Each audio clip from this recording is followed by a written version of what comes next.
Ya.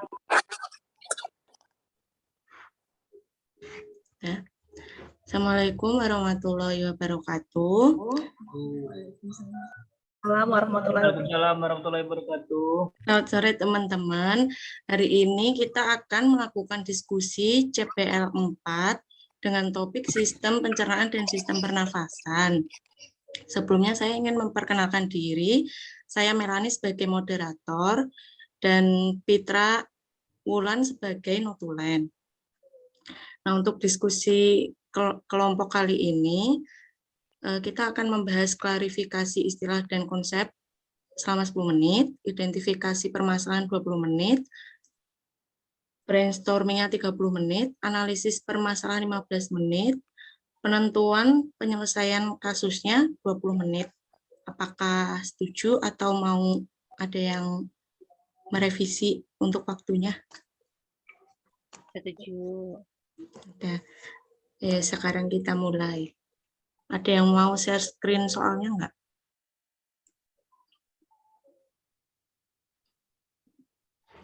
Aku boleh. Coba ya. Ya. Sekarang kita mau ngelakuin klarifikasi istilah sama konsep dulu ya.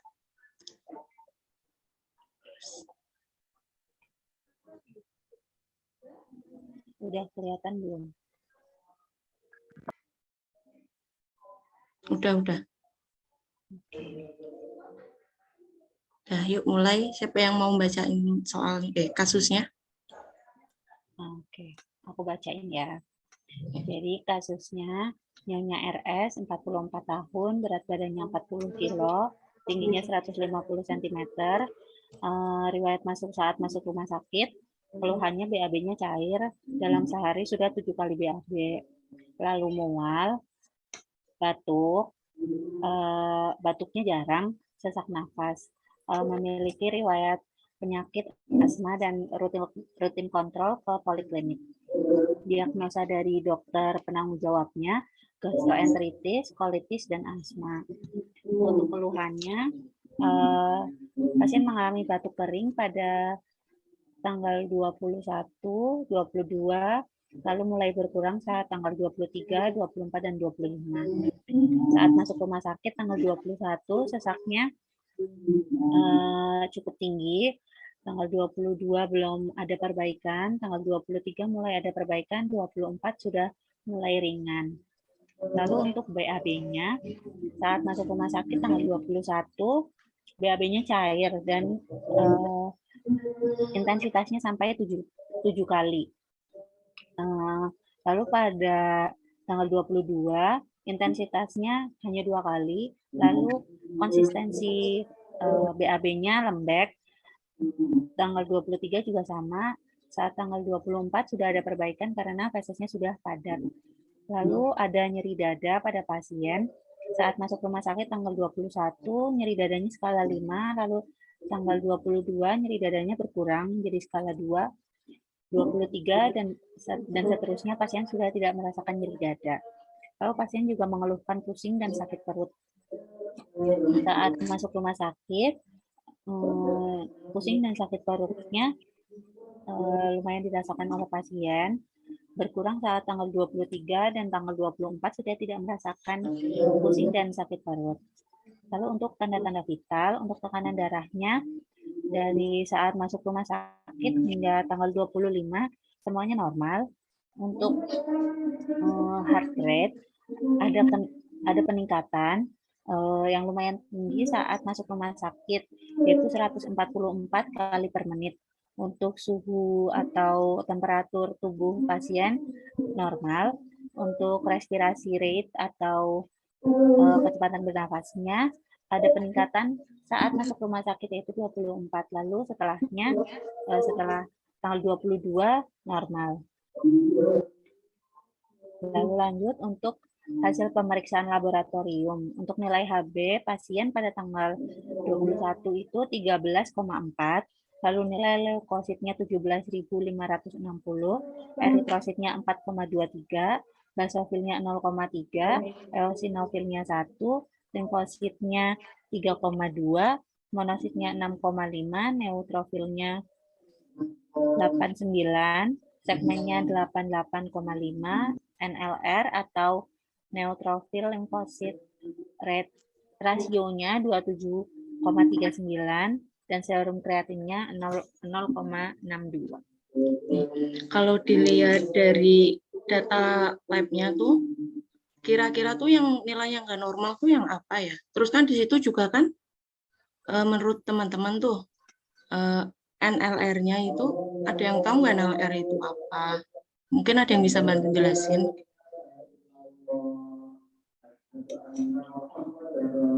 Oke.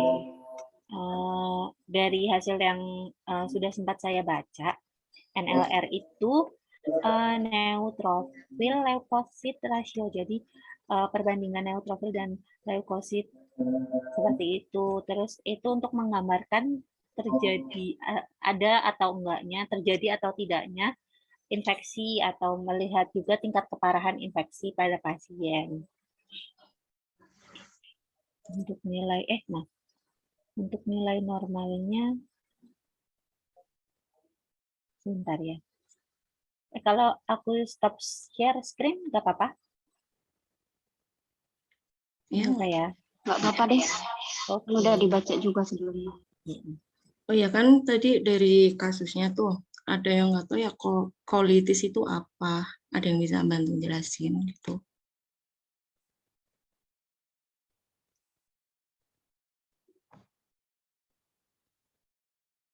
Oke, kalau dari hasil yang udah aku cari, colitis itu adanya peradangan di usus besar. Gitu. Jadi ada inflamasi di ususnya gitu. Gastroenteritis juga karena ada inflamasi gitu di saluran cernanya. Ditandai biasanya kalau gastroenteritis itu ditandai dengan diare akut pada pasien. Seperti itu. Mungkin teman-teman ada yang ingin menambahkan atau ada yang ingin ditanyakan terkait kasusnya yang belum paham istilahnya atau yang lain?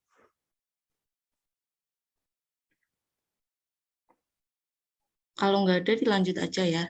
Tadi untuk data labnya kan kita belum tahu tuh yang naik apa turun, yang nggak normal itu yang apa aja. Mungkin udah ada yang mencari, bisa disampaikan.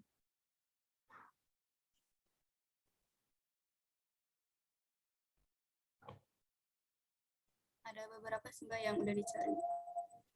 Coba Yulita, bisa disampaikan yang nggak normal aja data labnya. Tekanan darah itu terus nilai HR itu pas hari pertama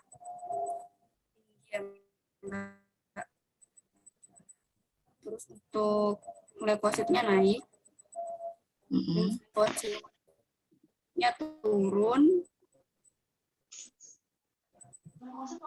sama segmennya naik.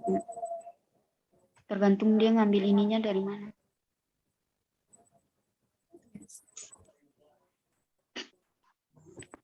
Udah Yulita, apa ada lagi? Sudah Mbak. Udah.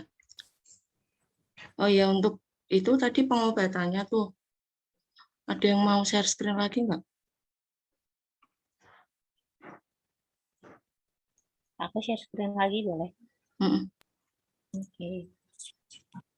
Bentar ya. Tinggal Itu Sudah terlihat teman-teman? udah. Jadi untuk terapi yang sudah didapatkan oleh pasien ada injeksi ceftriaxone, ada injeksi ranitidin, ada Combivet Pulmicort Nebul, lalu ada Nyudiatap, ada Barotec, Loperamid, dan paracetamol tablet. Lalu untuk infusnya diberikan infus normal salin 0,9% dengan kecepatan 20 tetes per menit. Kalau dilihat dari terapi yang didapat oleh pasien, di situ kan ada Combiven plus Pulmicort Nebul, terus ada Nyudiatap, Barotec. Teman-teman tahu nggak itu tuh kandungannya tuh apa gitu? Aku mau menjawab ya, Mbak. Ya. Untuk kombitat itu kandungannya itu ada ipraprium sama salbutamol.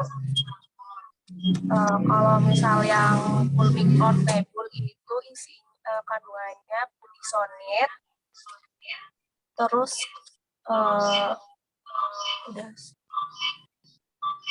udah sih. Kalau Newdiatab isinya apa ya? Newdiatab sama Barotex. Ada yang tahu nggak?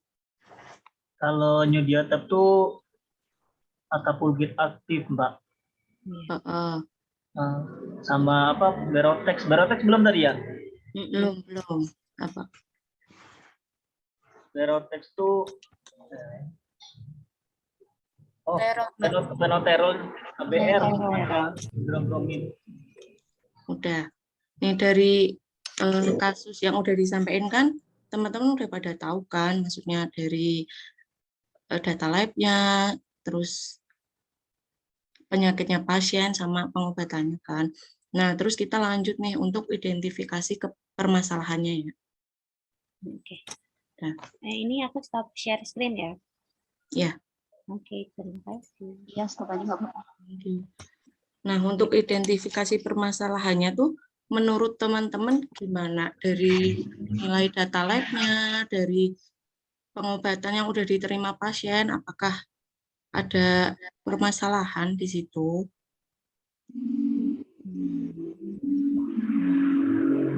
Aku boleh masuk. Aku masuk ya. Pasien kan sudah kalau dari diagnosisnya dan riwayatnya pasien sudah mengalami asma mungkin cukup lama ya, karena ada keterangan rutin kontrol ke poliklinik. Dari regimen terapi yang diberikan, yang satu dalam bentuk nebula, yang satu dalam bentuk nggak tahu itu yang baroteknya sediaan per oral atau ini inhaler, kemungkinan mungkin inhaler ya. Terus setahu aku barotek itu isinya formoterol. Formoterol kan ya benar tadi? Formoterol. Fenoterol bukan? Iya, fenoterol, benar. Coba aku cek lagi. Iya, fonoterol. Lah, fonoterol yang aku cari itu dia termasuk SABA atau short acting beta agonis. Sementara menurut Gina tahun 2019 itu yang tahun 2019 aja sudah menyebutkan kalau SABA itu sudah tidak menjadi pilihan utama untuk reliever eksaserbasi atau serangan asma pada pasien seperti itu. Untuk saat ini, untuk di Gina 2019 itu lebih direkomendasikan kombinasi corticosteroid inhaler dengan formoterol. Seperti itu. Gimana tadi? Gimana tadi, Des? Jadi di Gina tahun 2019 sebenarnya ada yang lebih baru tahun 2021. Cuman dari tahun 2019 aja SABA short acting beta agonis tuh udah sudah tidak menjadi first line terapi Pilihan utamanya serangan buat asma gitu. Sekarang itu lebih direkomendasikan untuk menggunakan corticosteroid inhaler dengan kombinasi formoterol. Seperti itu. Untuk ternyata juga dalam penelitian itu penggunaan apa sih itu tadi ICS corticosteroid inhaler dengan formoterol itu juga bisa membantu untuk maintenance sehingga tidak terjadi eksaserbasi pada pasien. Seperti itu. Terima kasih. Berarti DRP-nya masuk ke kata DRP-nya terapi tidak tepat ya? Iya, atau enggak terapi tidak efektif. Bisa. Iya. Baik, apakah ada teman-teman yang ingin menanggapi atau ada permasalahan lain di kasus yang ingin disampaikan?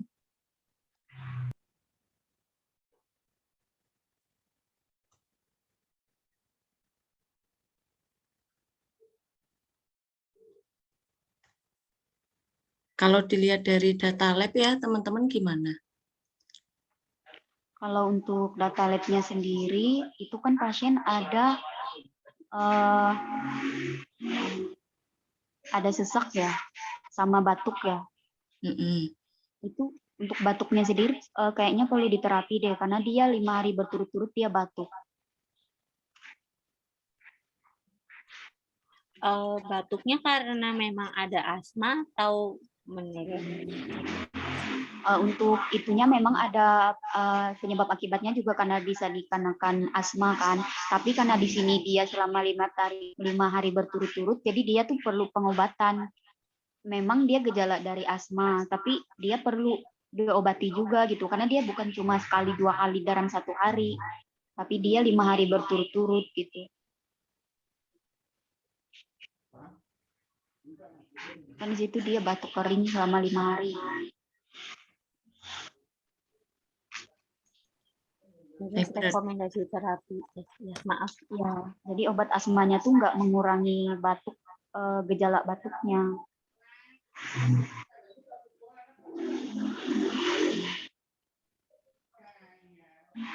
Baik, berarti baru udah dapat 2 permasalahan ya tadi buat batuknya sama asmanya.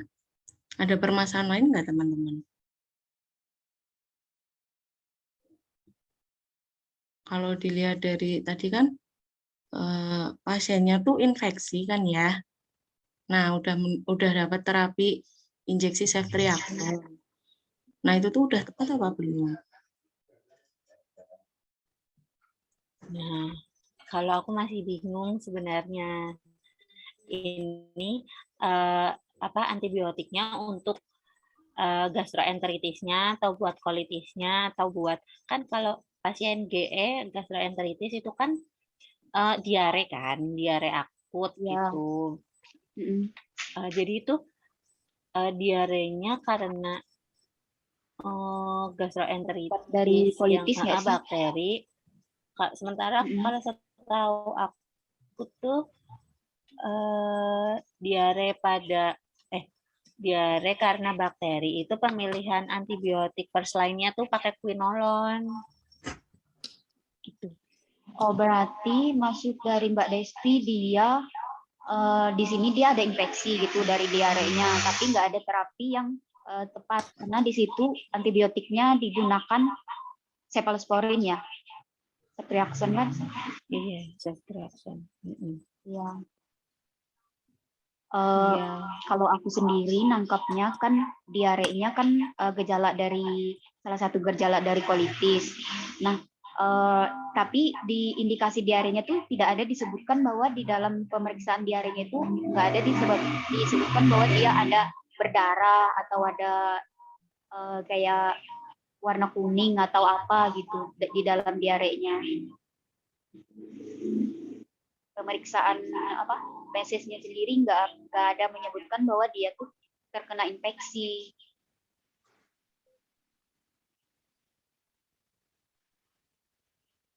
Tapi kalau dilihat dari data lab-nya tuh, kan ada beberapa yang parameter infeksi ya, yang turun apa naik gitu tadi. Ya. Gimana Mbak Aisyah? Untuk parameternya, mungkin dia ada infeksi diare ya, tapi tidak spesifik.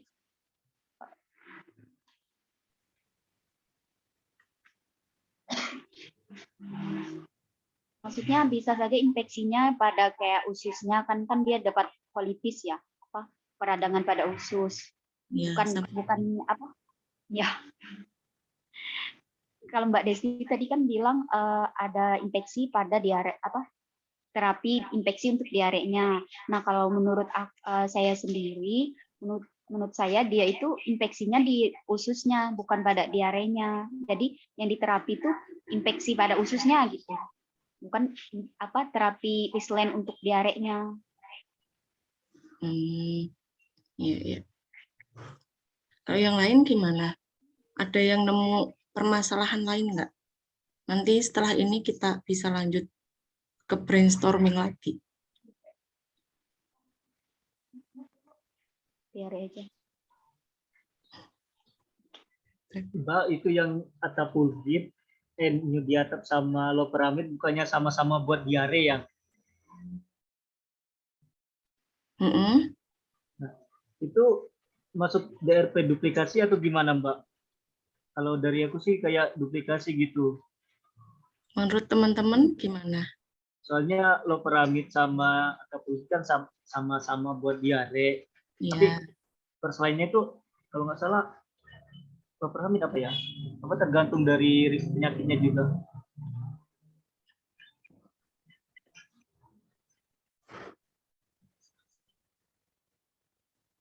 gimana teman-teman? Belum ya? Sebelumnya maaf ya, Mm-mm. barusan aku keluar Gimana, Des? soalnya internetnya mati.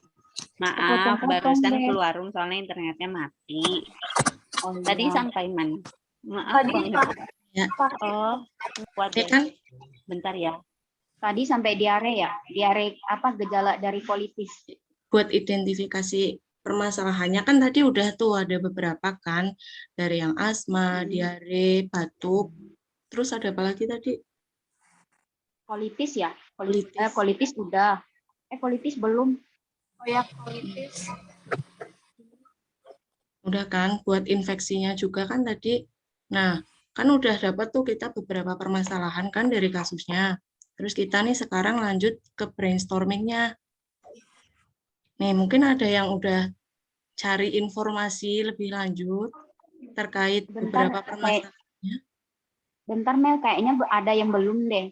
Apa? Di sini kan pasien udah diberi apa? Bukan diberikan. Di sini pasien udah diindikasi kena kolitis kan. Nah, sedangkan di sini dia belum ada terapinya, belum ada terapi Oh, diberikan dokter. Aku nggak dengar. iya, iya. Berarti kan tadi ada penambahan itu kan, permasalahan yang kolitisnya belum diterapi. Iya, ada indikasi belum ada indikasi tidak ada terapi. Nah, Untuk nih, yang kata Mas Fahri tadi sendiri itu yang apa? Dia kan diare. Nah, yang dari saya yang lihat itu diarenya cuma 3 hari ya. Nah, sedangkan untuk loperamid sama New-Diatepnya diberikan sampai hari kelima ya. Iya. Udah. Kayaknya itu terapinya terlalu banyak ya untuk diare. Dia diberikan 2. Menurutku juga. Terus tuh tadi sempat nyari. Ternyata tuh loperamid ada kontraindikasi sama pasien kolitis. Kolitis, tapi tuh kolitis ulceratif lah. Aku tuh bingung. Kolitis sama kolitis ulceratif tuh sama apa beda? Kayaknya sama deh. Kayaknya sama deh. Dia radang usus. Soalnya setauku tuh kalau ulceratif tuh kayak udah ada luka gitu loh. Kalau cuman apa namanya nama depan organ sama ada itisnya itu ada inflamasi. Gitu. Oh iya. Jadi bingung. Kalau misalkan dia luka dari riwayat yang dari data yang apa? Dari data yang saya cari sendiri, kalau dia luka berarti fesesnya ada mengeluarkan darah ya. Sedangkan di sini pasiennya dia cuma BAB-nya cair kan dalam 7 kali sehari, tapi untuk subjeknya sendiri tidak ada mengatakan bahwa si pasien mengalami BAB berdarah. Berarti untuk pasien ini dia cuma mengalami kolitis tapi belum ke kolitis ulceratif gitu ya. Kemungkinan iya. Terus Nah, sedang ya, lanjut. ya udah Haza dulu bilang nggak apa-apa, maaf. Kamu aja deh.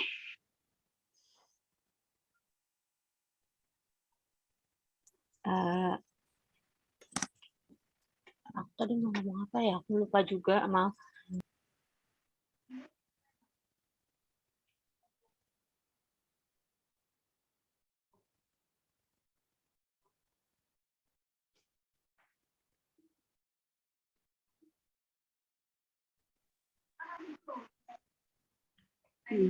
Teman-teman ini kan udah ke brainstorming tuh. Tadi kan kita udah bahas yang bagian kolitis kan. Untuk kolitisnya jadinya gimana tadi?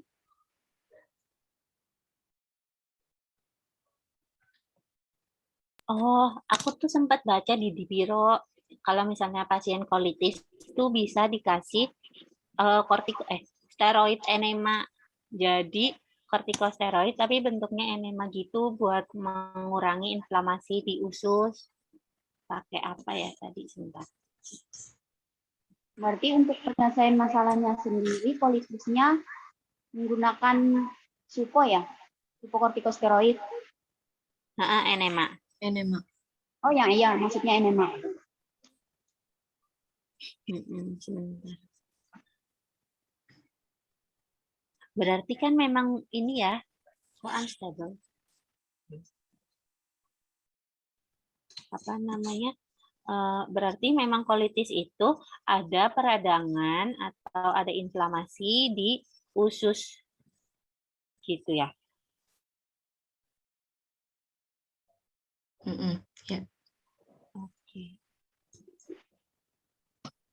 Berarti kalau menurut aku ada DRP ini butuh terapi tambahan nggak sih? Atau indikasi tanpa terapi lebih tepatnya? Iya, kayaknya perlu terapi tambahan atau itu deh, ada indikasi tidak ada terapi.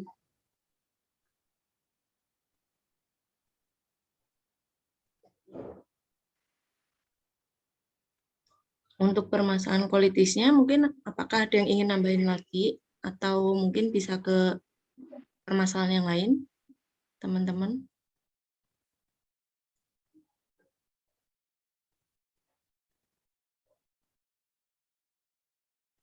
Udah ini, berarti kolitisnya itu indikasi tanpa terapi.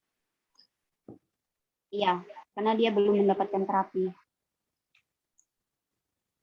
Kemudian tadi lanjut ke yang apa? Ke asmanya? Ini untuk plannya ya, untuk asmanya apa masih bahas DRP? Kita masih brainstorming dulu, kayak sharing gitu loh. Menurut pendapat teman-teman gimana untuk mungkin yang udah pada cari buat asmanya, buat diarenya, atau buat yang lain.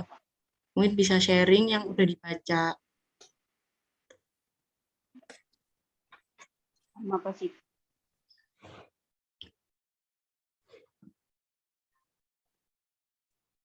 Iya sih, itu paling yang tadi aku udah sempat sampaikan kan, kayak pasiennya asma rutin kontrol, tapi masih datang ke rumah sakit kayak nggak ada perbaikan gitu loh, masih sering terjadi serangan.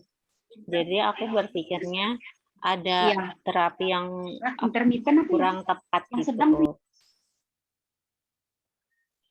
Padahal pasiennya dapat inhaler SABA kan, sementara kita tahu kan SABA aja singkatannya short acting gitu, harusnya kan bisa jadi reliever atau meredakan serangan kan.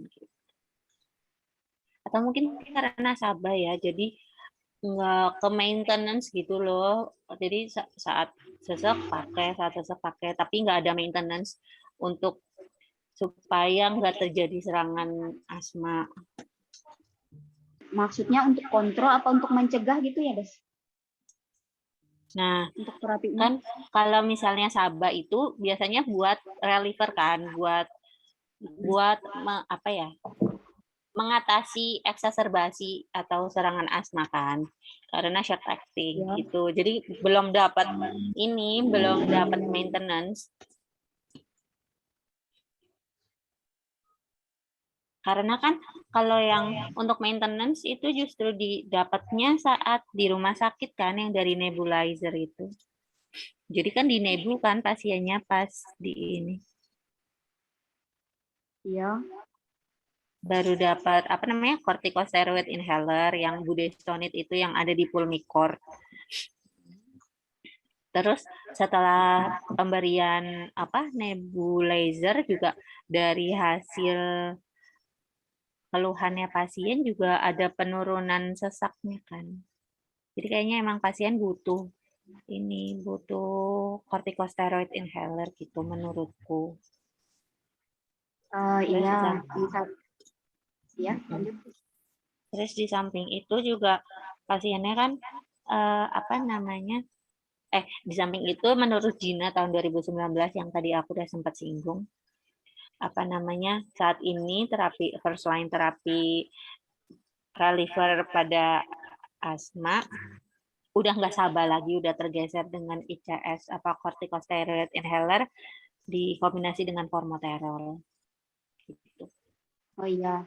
Nah, itu kan tadi perlu terapi tambahannya berarti. Nah, dari yang saya tahu sendiri kan salbutamol dia masuk SABA ya.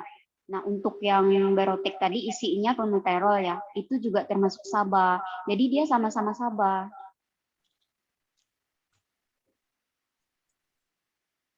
Gimana? Dari golongannya sendiri, yang kondipen tadi kan isinya salbutamol. Nah, salbutamol itu golongannya masuk ke dalam short acting.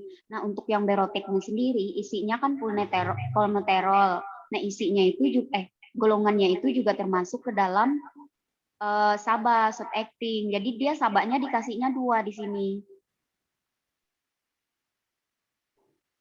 Iya, maka dari itu aku nggak rekomendasiin untuk kasih salbutamol, walaupun pasiennya dapat di inhaler juga kan, ipatoprium sama salbutamol yang ada di Combifen. Tetapi di Combifen itu dia juga dikombinasiin sama Pulmicort. Pulmicort isinya budesonide. Budesonide kan termasuk inhaler corticosteroid. Jadi menurutku ada perbaikan karena adanya ICS-nya ini. Jadi kenapa aku kayaknya setuju dengan apa yang disampaikan oleh Gina gitu. First line untuk terapi asma pada pasien itu saat ini pakai ICS dikombinasiin sama formoterol. Begitu, formoterol. Itu sih. Maksudnya yang rekomendasi yang disampaikan oleh Gina, saya ingin merekomendasikan itu juga kepada pasien.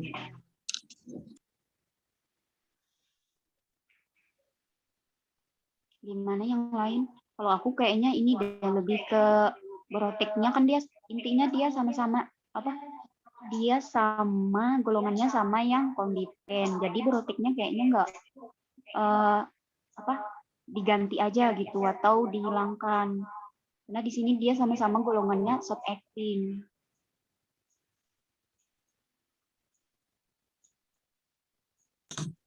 Oh, kalau aku tuh lebih ke rekomendasi terapi saat pasien sudah keluar rumah sakit.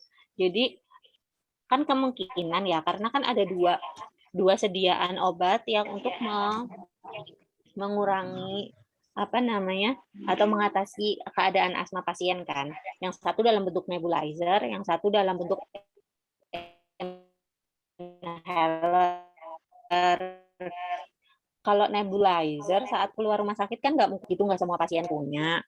Jadi untuk baroteknya aku merekomendasikan untuk dia diganti gitu. Oh iya. Dengan sediaan yang ada ICS-nya dengan formoterol gitu.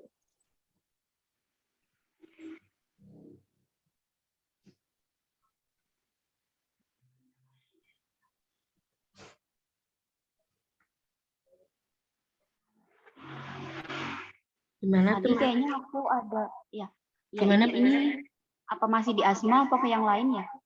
Ya, kalau masih di asma nggak apa-apa. Kalau masih ada yang ingin disampaikan. Kayaknya itu aja deh, masalah terapinya aja kurang tepat untuk yang asma. Teman-teman yang lain mungkin ada yang ingin nambahin.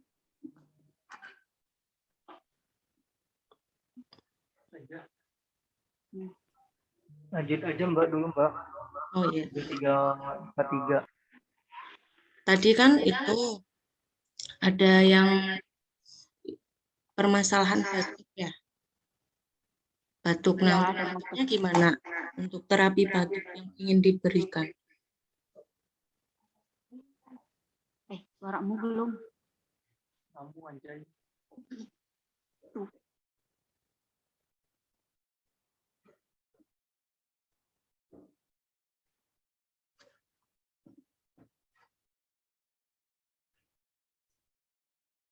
Gimana teman-teman?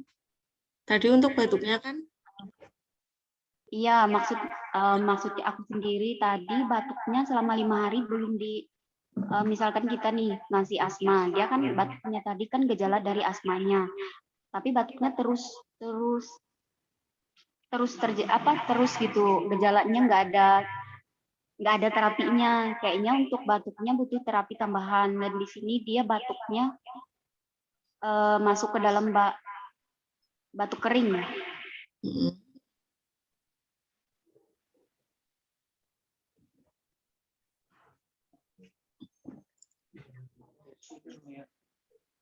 Hmm.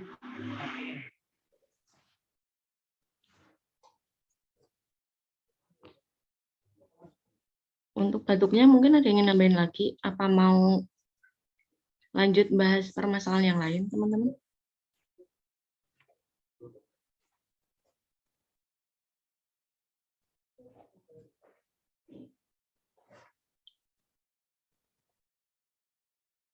Mbak Zia, ada yang ingin disampaikan lagi nggak buat batuknya?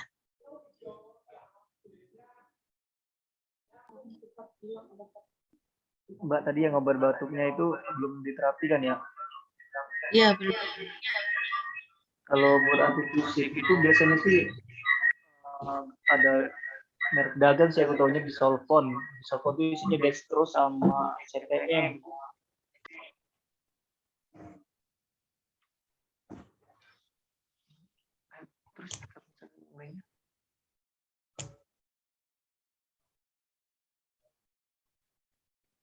Gimana yang lain? Tadi kan Fahri udah menyampaikan untuk batuknya, mungkin dia bisa rekomendasiin ke Bisolfonnya. Kalau menurut yang lain gimana? Untuk ngatasin batuk pasiennya itu. Bisa sih menggunakan itu, tapi di situ kan ada CTN-nya, sedangkan CTN itu antihistamin. Mm-mm. Ini juga mengantuk. Kamu asetil. Atau ini yang tabletnya juga ada sih, apa tuh? Acetalcysteine juga bisa buat batuk kering.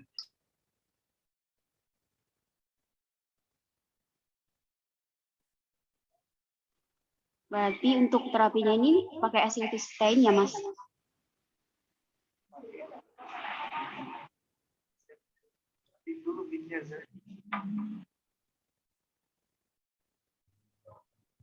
Mungkin lebih ke acetylcysteine aja ya.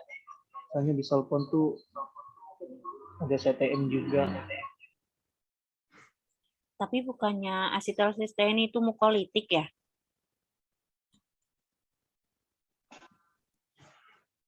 Iya enggak tuh.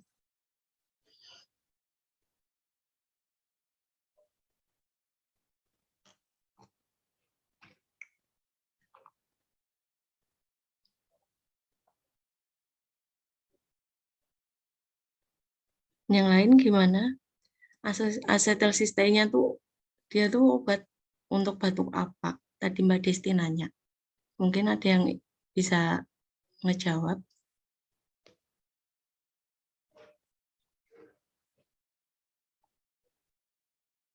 Yulita mungkin tahu.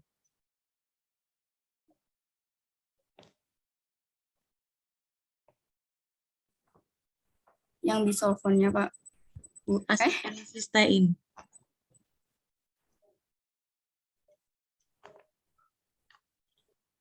Izin mengkoreksi, Mbak. Mm-mm. Tadi itu kan acetylcysteine itu pengencer dahak. Mm-mm. Bukan. Berarti kurang tepat ya untuk pasiennya ya. Kan pasiennya batuk kering ya. Iya, batuk kering. Bukan antitusik. Mungkin ada rekomendasi yang lain.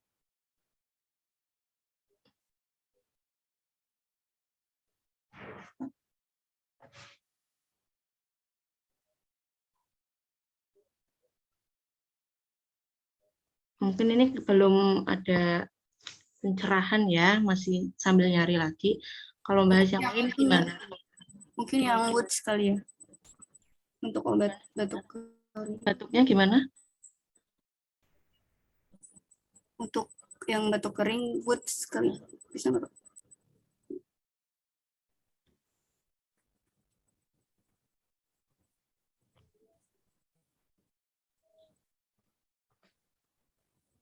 Itu isinya apa ya, Julita? Itu isinya Dex. Halo, Mbak. Gimana, Julita? Iya, Mbak, itu isinya dextromethorphan. Obat batuk kering.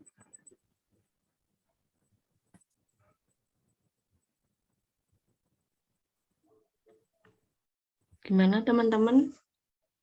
Yang lainnya? Apa ingin dilanjut ke yang selanjutnya dulu? Sambil mencari lagi informasi lebih lanjut. Boleh dilanjut dulu, soalnya udah 3.50 Mbak.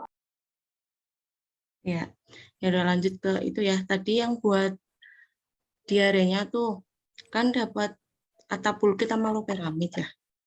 Terus gimana jadinya?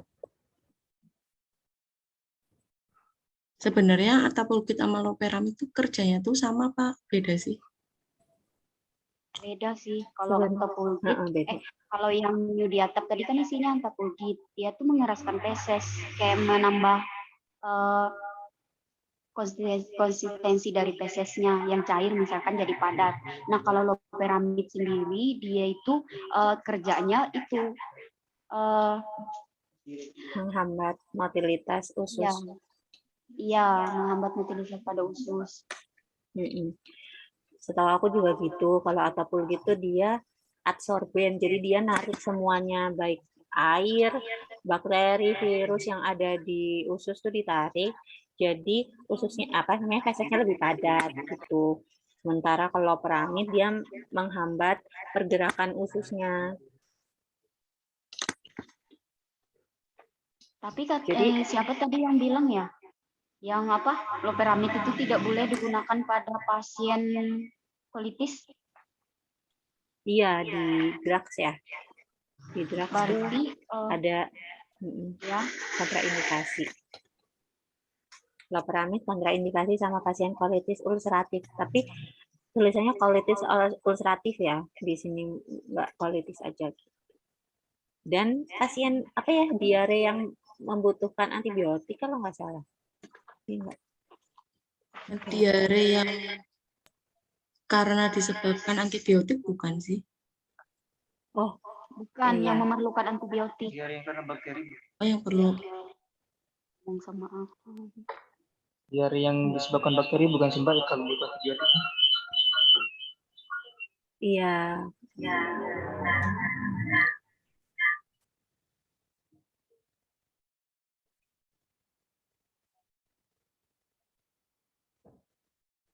Berarti untuk diarenya cuma dikasih Yudiatap ya. Untuk loperamidnya di stop atau dihentikan gitu ya. Iya, kalau menurutku iya gitu. Cuman masih bingung gitu loh. Ini tuh masuknya ke kategori DRP apa? Duplikasi terapi kah atau terapi tidak dibutuhkan? Kayaknya terapi tidak dibutuhkan ya.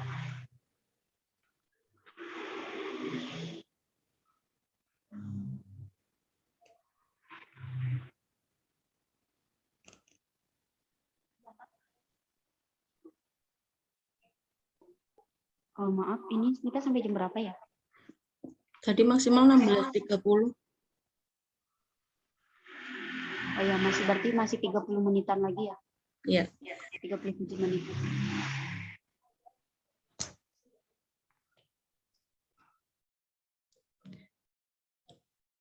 Tadi untuk terapi diarenya, kalau di kasus kan dapat 2, tapi kan dia efektif gitu ya. apakah kalau misal cuma pakai satu obat doang itu bisa mengatasi diarenya?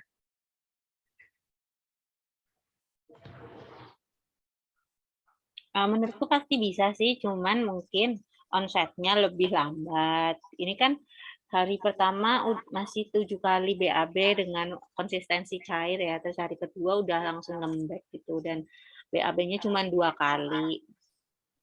Gitu. Sebenarnya mungkin kalau pakai Antapulgit aja efektif, tapi mungkin waktunya butuh lebih lama. Tapi di referensi yang aku baca itu antipulgit selain dia tidak boleh untuk kolitis tadi, dia juga tidak boleh untuk pasien yang ada gangguan pada pencernaan gitu kan. Di sini dia efek sampingnya ada kram perut.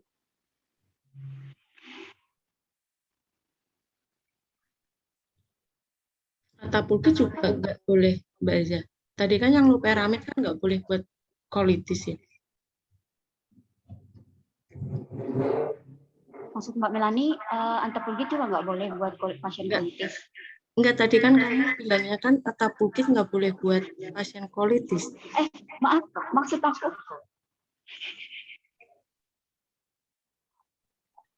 Maaf, maksud saya loperamid bukan antipulgit. Loperamid itu nggak boleh buat pasien yang nyeri perut. Iya kan di sini pasien ada nyeri perut kan. Nah, di efek samping dari loperamid sendiri dia ada kram perut.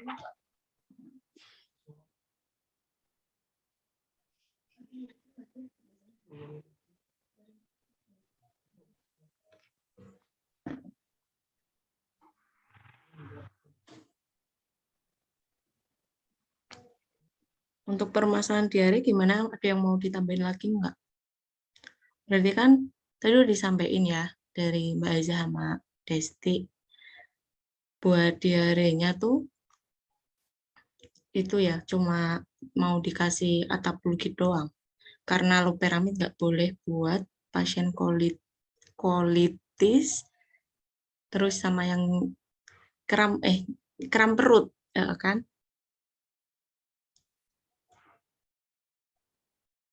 Baja mic-nya dihidupin.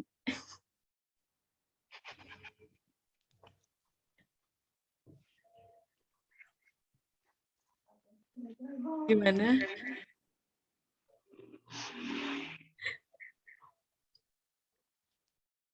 Jadi lebih loperamidnya dihentikan karena ada kontraindikasi karena pasien mengalami kolitis juga, dan di samping itu loperamid bisa menyebabkan kram perut. Jadi nggak direkomendasikan untuk diberikan ke pasien, gitu. Iya. Oke. Tadi permasalahannya apalagi ya selain yang udah disampaikan? Tadi ada diare, asma udah ya asma. Asma udah, terus buat infeksi? Itu infeksi.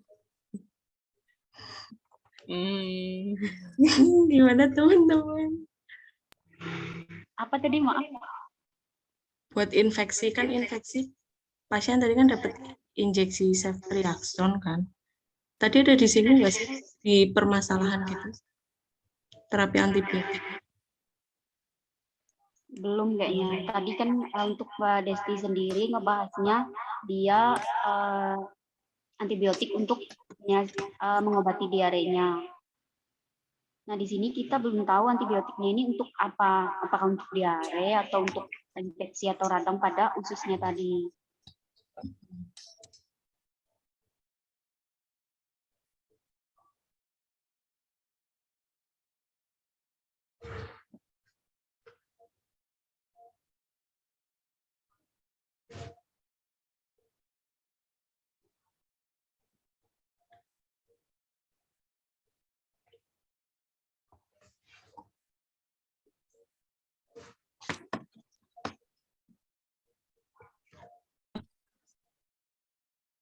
Nah, itu kalau aku tuh yang tadi sempat cari untuk antibiotik.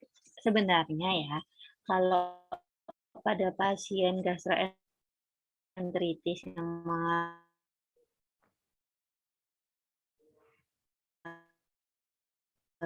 Mbak Desti, suaranya putus-putus. diare akut, pemilihan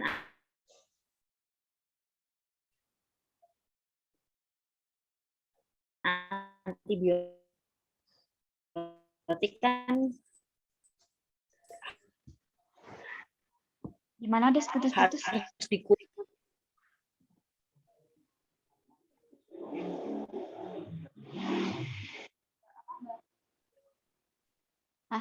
Desti, Gimana, Des? Suaramu menghilang-hilang. Boleh, oke, maaf. Udah kedengeran lagi? Udah. udah. Oke, maaf ya. Jadi itu dari yang tadi aku udah baca, pasien gastroenteritis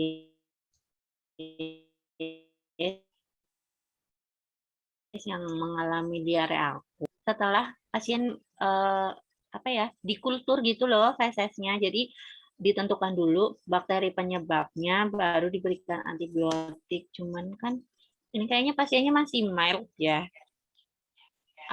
Antara diarenya itu grade-nya masih di mild atau karena penggunaan Atapulgit sama loperamid jadi berhentinya cepat gitu pada pasien. Jadi tetap harus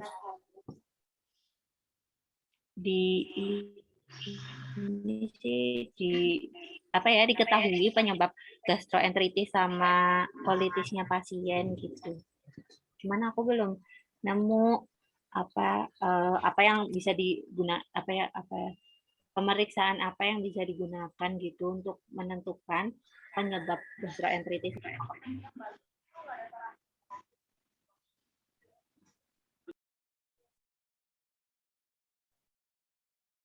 Baik, mungkin ada teman-teman yang lain yang udah cari untuk pemeriksaan tadi ya kultur bakterinya ya Mbak Desti ya? Iya, sebenarnya bisa sih dari ini ya, dari feses. Tetap dilihat gitu kan, karena pasti bakterinya ke bawah di feses gitu, karena makanan melalui gastrointestinal lalu lewat lewat usus juga gitu, sampai keluar jadi feses kan pasti ada bakteri-bakteri yang mungkin menyebabkan pasien mengalami gastroenteritis dan kolitis. Mungkin itu sih pakai kultur bakteri dari feses. Atau mungkin ada cara lain gitu yang teman-teman tahu. Iya sih. Menurut aku juga dia perlu ada kultur apa untuk mengetahui bakteri penyebab infeksinya apa, baru kita bisa merekomendasikan antibiotiknya apa.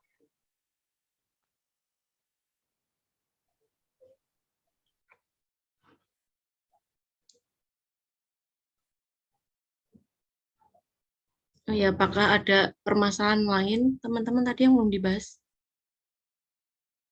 Apa udah dibahas semua? Mbak, Jadi tadi ada. Oke. Oh ya, gimana Yulita? enggak, ini kan tekanan di darahnya turun ya Mbak. Cuma sedikit sih, ini butuh terapi atau bagaimana ya?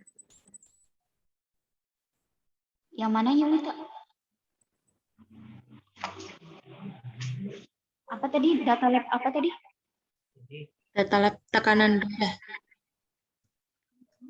Tekanan darah. Tadi kan di kasusnya ada itu yang hari kedua dia turun jadi 89 per berapa tadi? Tapi hari apa? Cuma 1 hari apa berapa hari gitu? 1 hari.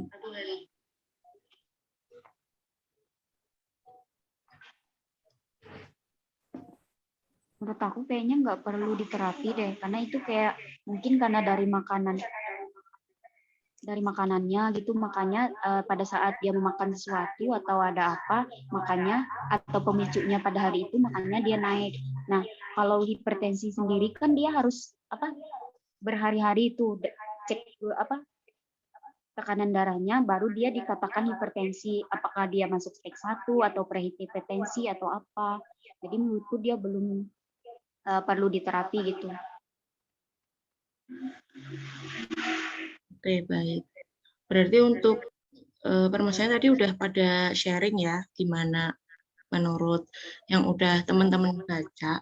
Terus kita lanjut ke analisis permasalahannya. Tadi Iya, berarti penentuan itu ya, DRP-nya apa aja ya? iya, penentuan DRP sama plannya mau gimana.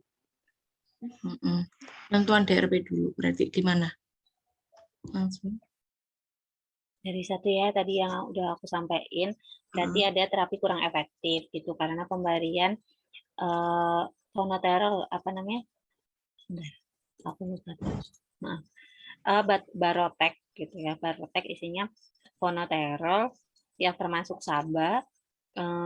Ini bisa direkomendasikan untuk diganti dengan Symbicort Tubuheller. Symbicort Tubuheller sendiri isinya budesonide sama formoterol gitu.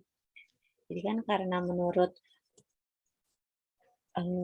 Gina, untuk reliever dan maintenance pasien asma itu bisa menggunakan corticosteroid inhaler sama formoterol. Menurut aku gitu. Untuk Persediaannya ada asma, dari asma. Oke, berarti untuk asma udah coba tadi DRP yang lain apa lagi? Teman-teman. Diarenya Gastroenteritis, diare. yang antibiotik sama loperamid. Berarti DRP yang asma tadi apa Mbak Desti? Kurang efektif. Terus yang DRP Ya, kurang efektif. buat diarenya tadi apa?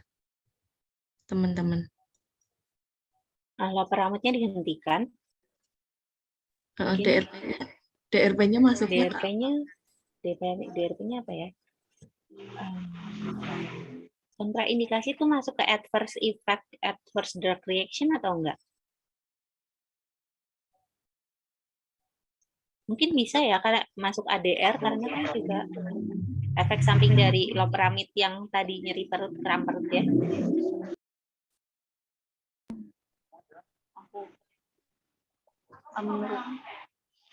Menurut aku dia DRP dari diarenya sendiri dia ada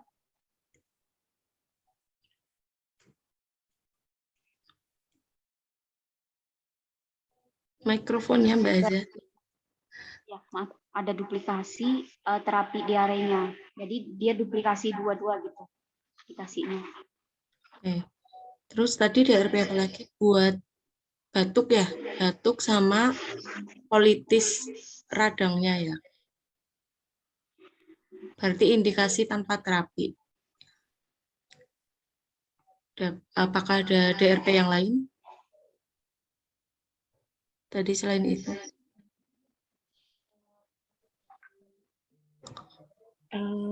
Kalau misalnya apa ya, terapi kurang tepat yang masalah antibiotik, karena first line kebanyakan itu pakai quinolon, cuman direkomendasinya itu lebih ke melakukan kultur pada feses untuk mengetahui bakteri yang menyebabkan gastroenteritis dan kolitis pada pasien. Menurut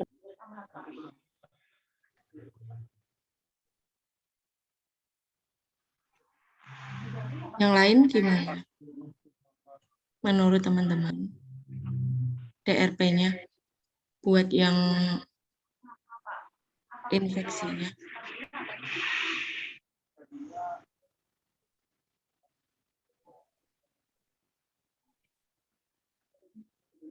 Kalau udah kita lanjut ke penyelesaiannya langsung aja ya. Tadi buat asma kan dia terapi kurang efektif. Terus dari yang udah didapat tadi yang diganti ke apa Mbak Desti? Jadi baroteknya diganti ke Symbicort Tubuheller. Rekomendasinya ya. Untuk pemakaiannya itu berapa kali?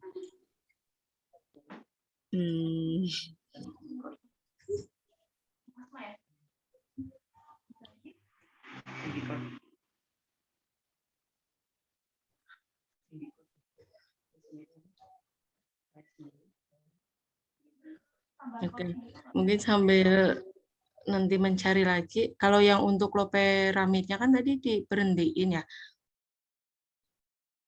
Iya. Berarti cuma pakai atapulgitnya aja untuk diarenya, ngatasin diare pasien. Oke. Ya. Untuk pemakaiannya sesuai sama kasus berarti. Untuk dosisnya ya, dosis antapulgit.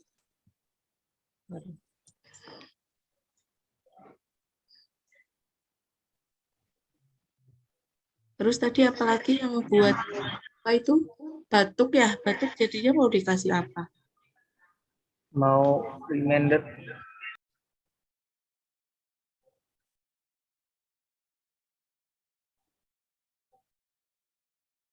Batuknya jadi tetap DRP indikasi tanpa terapi. Kayaknya perlu antitusip deh untuk penekan batuk. Untuk batuknya kayaknya ini deh dextromethorphan sama difenhidramin atau difenhidramin. Maaf, ini kasusnya kasus A atau kasus B ya, kelompok 6? Kasus B, Bu. Kasus B, Bu. Oke. Ada yang masih kurang jelas tentang soalnya? Ada, Bu. Yang mana deh? Silahkan. Untuk ini nggak ada ya, Bu, untuk lab laboratoriumnya, apakah dia bakterinya apa gitu, pemeriksaan ininya. Nggak ada, belum ada pemeriksaan Infeksi. fesesnya.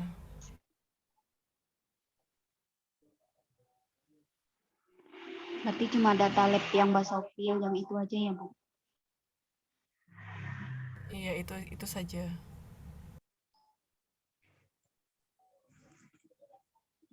Sudah sampai mana kelompok ini, kelompok 6?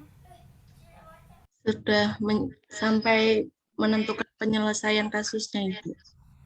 Oh ya, silahkan dilanjut. Baik, Bu. Tadi sampai mana, teman-teman? Masih ke Sampai batuk kering.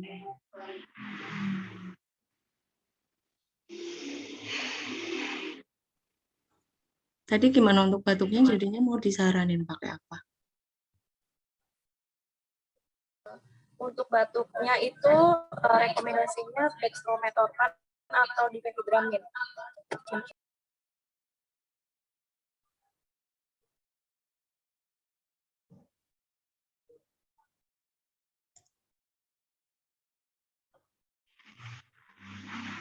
Berarti pilih salah satu ya untuk penekan sebagai antitusip batuknya.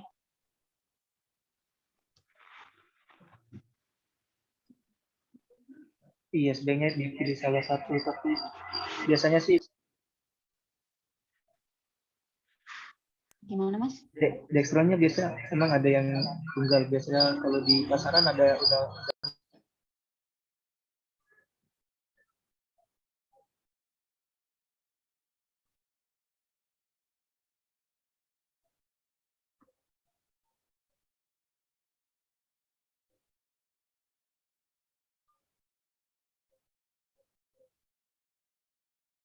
Gimana, Mas Fahri tadi? Bisa diulangi?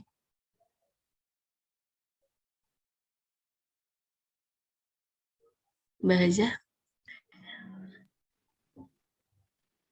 Ya, melanjutkan dari Mas Fahri tadi sendiri, dia merekomendasikan ada dextromethorphan ya. Jadi kayaknya salah satunya aja, kayak misalnya dextromethorphan tablet sebagai penekan batuknya. Karena di sini batuknya sampai hari terakhir pun dia tetap ada batuk gitu meskipun jarang.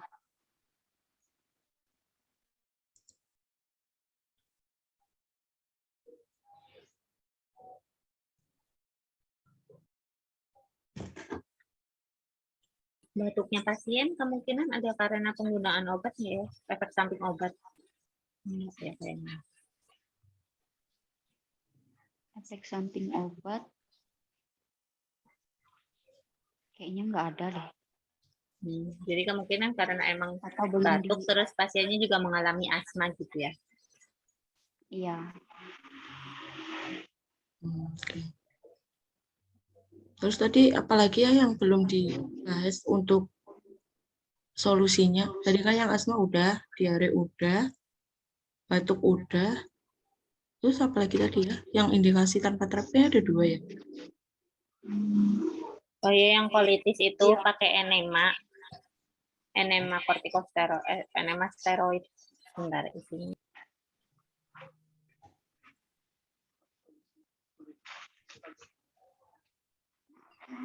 Iya. Pakai nama apa Mbak tadi Mbak?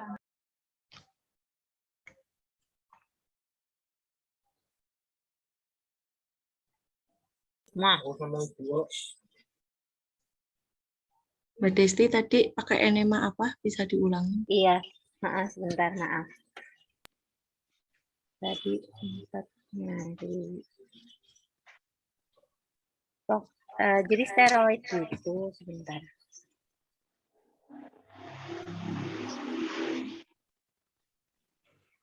Gimana tadi Mbak? Oh iya. Sebentar.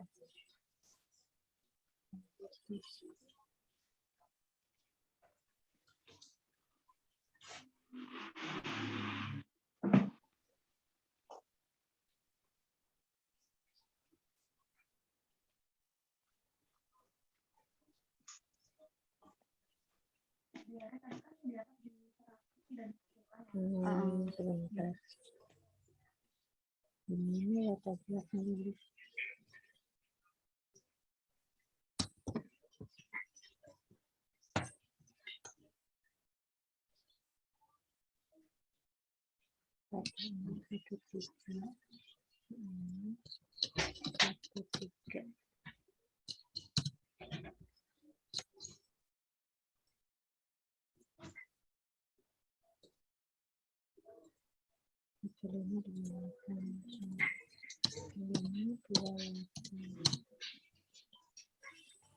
Jadi- Ini ketemu.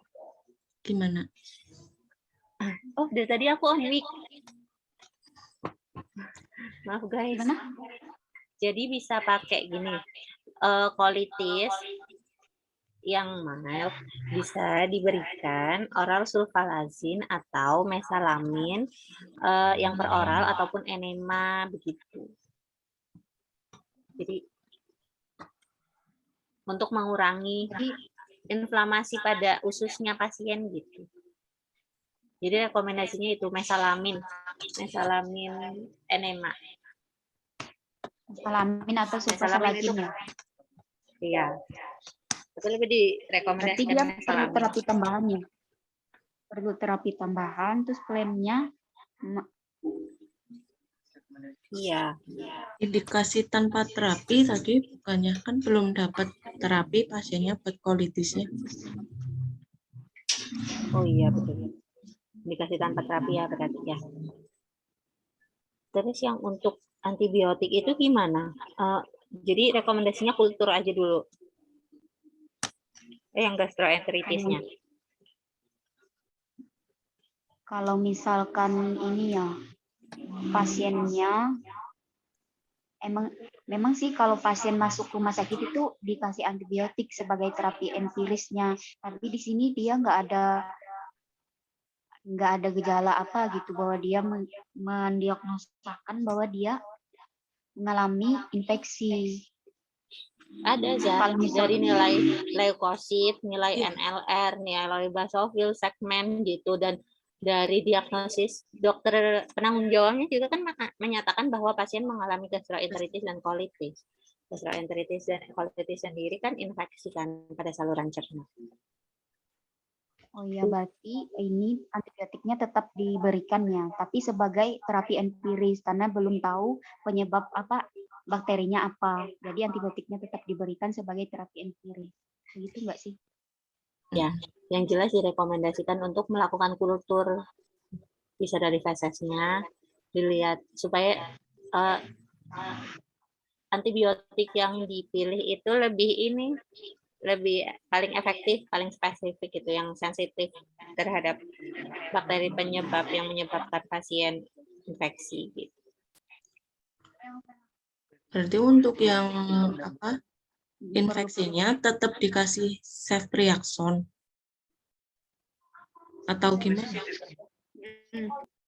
Iya, kalau menurutku itu tetap dikasih Ceftriaxone sampai hasil kulturnya keluar. Kalau bisa secepatnya dilakukan kultur. Terus pasien kan juga mengalami diare. Perlu suplemen zinc atau enggak ya? Biasanya kan pasien diare diberikan suplemen zinc kan. Itu yang normal salin emang buat apa, Mbak?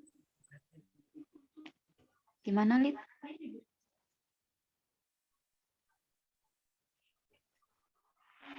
Yang normal salin. Mbak Yulita nanya tentang infus normal salinnya. Mungkin ada yang bisa menjelaskan teman-teman. Memang sebenarnya untuk pasien dehidrasi, karena kan pasien mengalami diare ya, pasti kan dehidrasi. Pemilihan yang bisa diberikan tuh yang apa ya, isotonik ya. Pilihannya ada normal salin 0,9%, ada ringer laktat gitu. Cuman untuk mana yang lebih apa ya, lebih menguntungkan untuk pasien gitu, belum sempat nyari sih. Jadi sebenarnya normal salin digunakan pada kondisi pasien sudah tepat.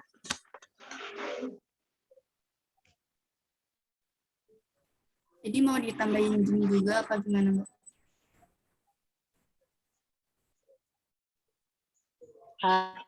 Kalau menurut teman-teman gimana? Perlu nggak sih dikasih suplemen zinc? Soalnya kan biasanya pasien diare dikasih suplemen zinc ya. Gitu. Kayaknya suplemen zinc dikasih kalau dia ada dehidrasi deh.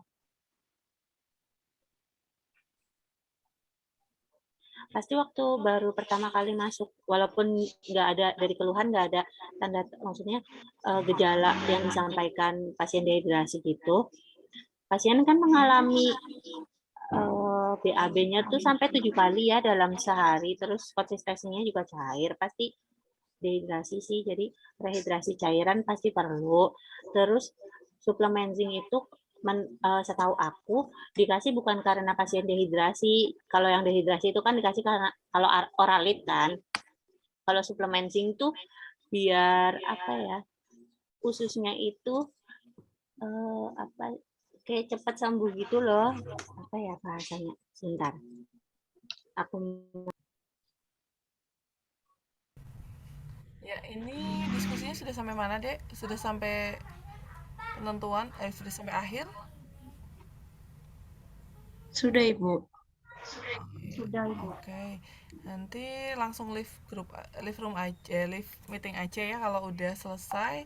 Jangan lupa tugasnya dikumpulkan jam 6 sore. Dikerjakannya sendiri-sendiri aja ya. Kalau yang ini kan udah diskusi tadi. Jadi boleh nanti kalau untuk SOP yang sekarang berbeda-beda jawabannya, tapi kalau untuk laporan besar yang besok minggu depan ya, pertemuan selanjutnya itu nanti jawabannya udah harus sepakat semua ya. Gitu. Ya. Baik, Bu. Baik, Bu. baik Bu. Silahkan dilanjut. Saya mau ke room selanjutnya. Ya, baik. Ya, baik Bu. Ya tuh, guys. Aku nggak tahu ada ibunya. Jawabannya kan direkam. Astagfirullahaladzim. Ayo lanjut. Jadi tadi buat zinc-nya gimana jadinya? Nah, itu. Tadi sampai mana ya? Zinc kan? Zinc, heeh. Kayak zinc. Ya, dikasih apa enggak buat pasien diarenya.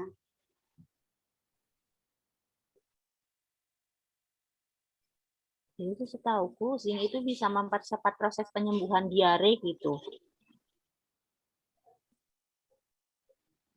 Kan biasanya pasien diare juga dikasih probiotik, prebiotik gitu.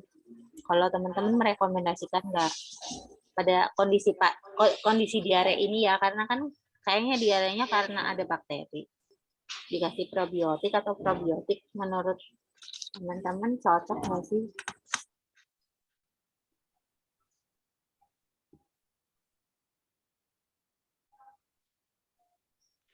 Kalau aku sih kalau misalkan mau merekomendasikan zinc bisa. Karena di situ kan dia diarenya cukup 7 kali sehari ya.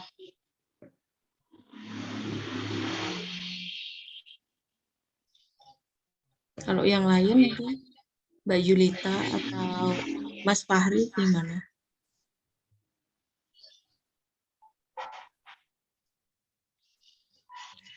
Bisa aja sih Mbak, soalnya kan juga lupa rambutnya juga kan tadi dihentikan juga.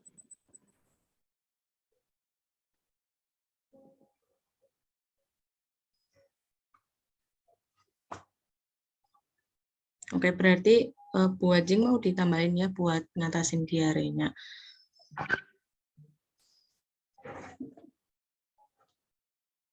Terus ini udah disampaikan semua?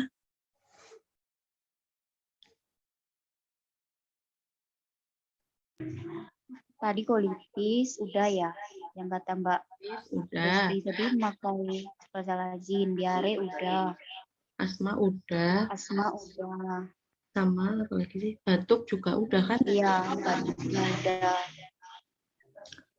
Mungkin dari Mbak Pitra sebagai notulen bisa menyampaikan kesimpulan diskusi hari ini.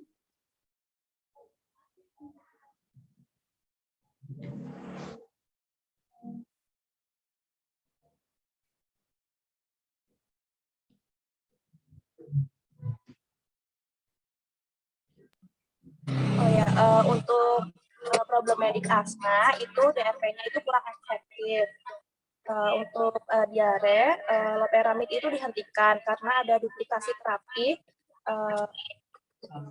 duplikasi antara atapulgit dengan loperamid.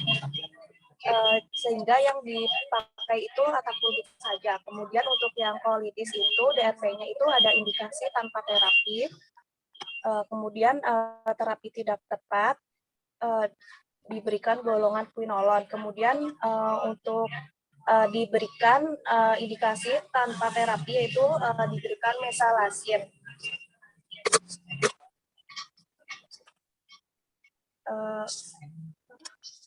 Ya secara NMA dengan dosis 2 sampai 2 hingga 3 gram per hari.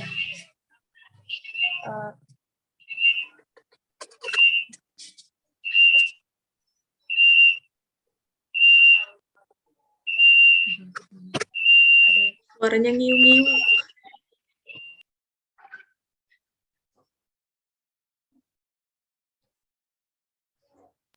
Mungkin ada tambahan lagi dari teman-teman.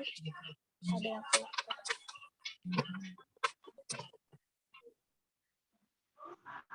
Gimana teman-teman? Ya cukup itu aja kok. Oke. Baik, berarti untuk diskusi hari ini udah ya teman-teman, sudah cukup di sini. Mari kita mengerjakan SOAP untuk jam 6 malam. Jangan sampai telat lagi ya. Kerjain Sorry, saya. siap bos. Oke, baik. Ingatin ya di grup. Terima kasih teman-teman semuanya untuk diskusi hari ini. Semangat mengerjakan. Baik, terima kasih. Selamat mengerjakan. Selamat mengerjakan. Terima kasih. Semuanya. Sumimasen. Sumimasen.